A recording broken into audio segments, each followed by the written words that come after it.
Este es un diálogo reflexivo e interactivo de preguntas y respuestas.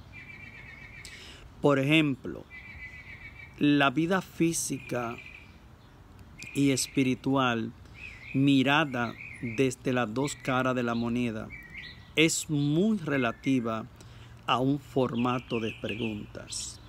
Por ejemplo, hay muchas preguntas que la mayoría de veces, por los miedos que nosotros sentimos en nuestros corazones, en nuestras personas más bien, no hacemos esa pregunta y nos quedamos sin conocer las respuestas de esos conocimientos que realmente nos faltan.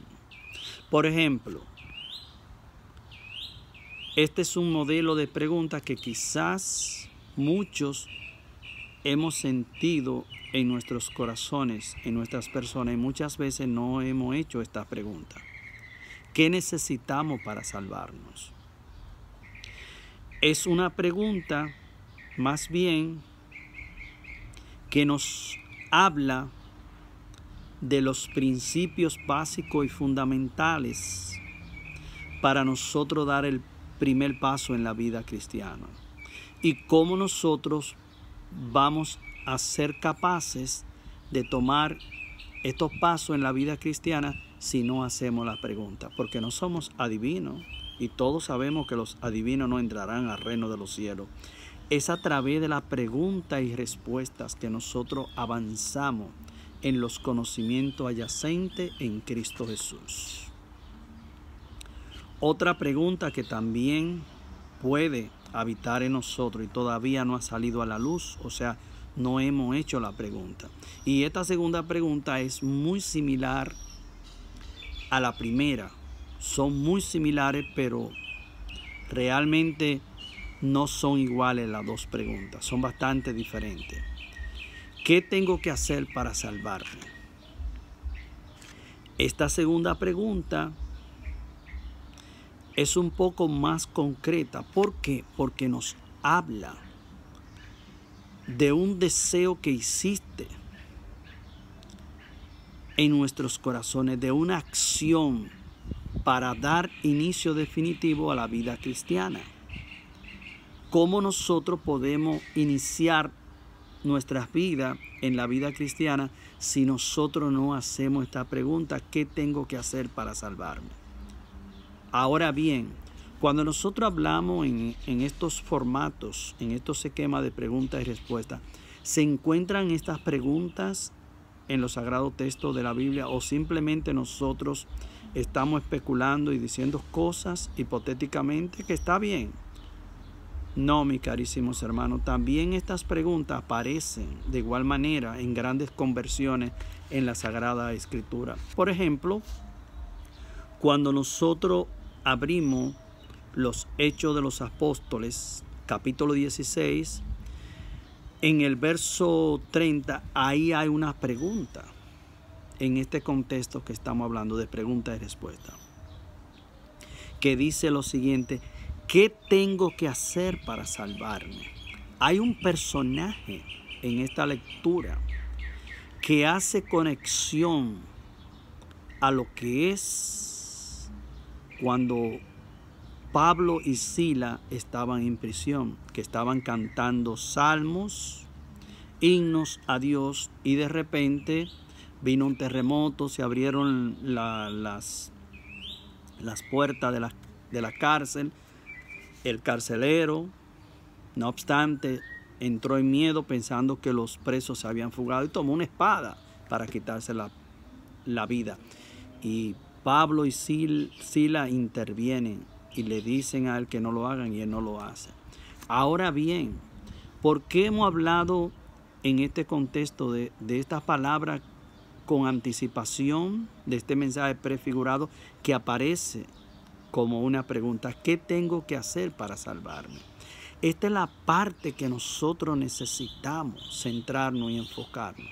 Cuando este carcelero recibió la predicación en nuestro Señor Jesucristo en fe, él y los suyos, todos recibieron el bautismo y todos realmente fueron transformados en Cristo Jesús. Es muy importante ver cómo Dios interviene en la vida del hombre, cómo Dios realizó ese milagro prodigioso y cómo vemos que este carcelero realmente recibió el bautismo, se convirtió, dio un paso, dio un giro hacia Dios. Mis carísimos hermanos y hermanas, estas preguntas que nosotros hemos querido comenzar de iniciación no solo aparecen en este relato, aparecen en varios contextos. Nosotros podemos leer los Hechos de los Apóstoles en el capítulo 2. En el verso 37 aparece ya este mensaje prefigurado de estas preguntas que hemos comenzado de iniciación. Cuando aquellos que eran un promedio de 3,000 que recibieron el bautismo y se convirtieron, cuando Pedro estaba predicando, ellos se le acercaron, fueron cautivados por el mensaje que Pedro emitió a toda esa muchedumbre. ¿Qué le preguntaron ellos? ¿Qué hemos de hacer, hermano Pedro? Y Pedro realmente le dijo lo que tenían que hacer y ellos lo hicieron. Y la palabra de Dios, mis carísimos hermanos y hermanas, no miente. En aquel día, textualmente, lo pone por manifiesto la palabra de Dios, se le unieron unas 3,000 personas. Eso lo vemos en el verso 41, 2:41. Mis carísimos hermanos y hermanas, y así podríamos hablar en línea de muchísimas situaciones en relación a estas dos preguntas que hemos querido comenzar toda nuestra enseñanza de introducción. Ahora bien, ¿cuáles preguntas no deberíamos nosotros de hacer a nadie con la presunción quizá hasta de tentar a Dios? Porque nosotros no podemos tentar a Dios. Eso sería una desobediencia grandísima. Y eso también lo vemos en la Sagrada Escritura. Que un gran jurista se levantó y le hizo una pregunta a Jesús, pero fue más bien para tentarlo. Y Jesús le contestó textualmente. Aquí le vamos a dar conclusión a toda nuestra enseñanza. En el capítulo 10 del Evangelio de Lucas, en el verso 25 en adelante, ahí vemos lo que pasó con este gran jurista. La palabra de Dios nos dice, se levantó un jurista y dijo para tentarle: Maestro, ¿qué he de hacer para tener en herencia vida eterna?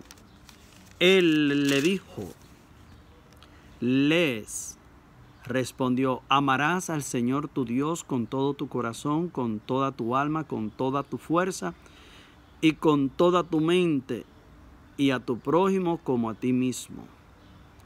Le dijo entonces: bien has respondido, a eso y vivirás. Palabra de Dios.